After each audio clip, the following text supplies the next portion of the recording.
Hey, what's going on, everybody? This is Tyrone back with Tech Life. Now that we have official confirmation that AT&T and US Cellular have entered into a deal for 700 AMB and then the DoD license, I've pulled up the map of the area where AT&T would be gaining more of the DoD. And this would also be the same areas where AT&T would gain additional access to the 700, I think it was B and C block that they got from US Cellular. So you guys have a visual of where these licenses are going to boost AT&T's holdings and where you might be located. So it's not national, it's not nationwide. So let's get that out the way. So they're only gaining the additional spectrum in the areas that are listed on this map that you can see color coded. And it's not an additional 40 megahertz everywhere. It's in some of the other regions, it's going to be 20, it's going to be 30, might even be 10 in some cases. But for the most part, it's going to be 40 megahertz that they're going to get. They're going to get all four licenses in the areas that are the darkest. So you can see most areas are the darkest. So for the most part, I guess you could, if you want to say they're going to get 40 megahertz on average, additionally on top of what they already have in the DoD. And they're the only ones that are building it.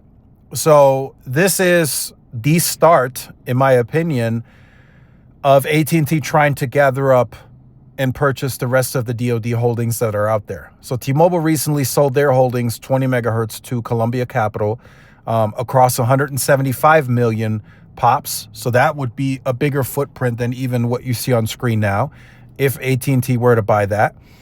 Dish is sitting on some DoD. So there might be some leasing or something happening with that in the future.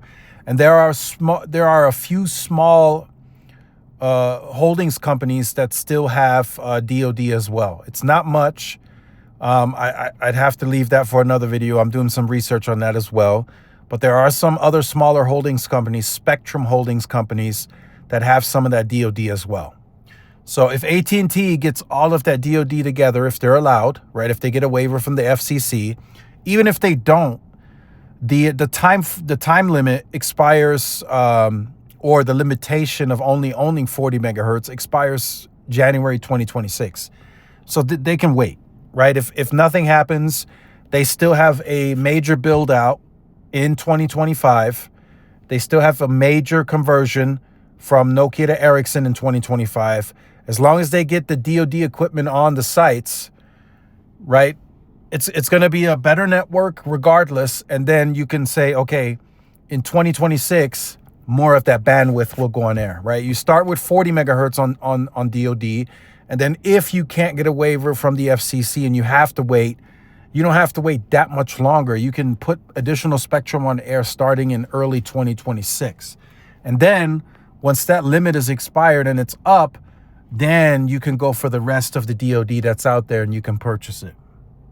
So just wanted to share that with you guys so you guys have an understanding of where this US Cellular DoD license sit, and maybe it's a part of where you're located in your county.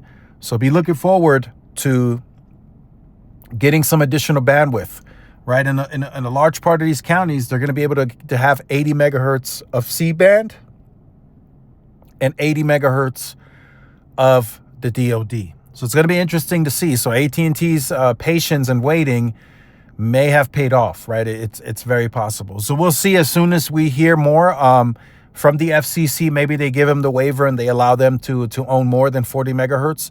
This deal would definitely give them more than 40 megahertz in the DoD.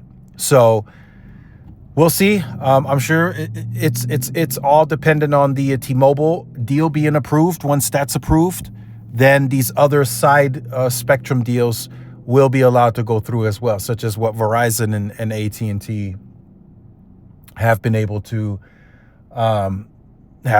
do. So let me know your thoughts in the comments. Like, share, subscribe if you're new. Follow my social media outlets as Tyrone with Tech Live. See y'all in the next one. Peace.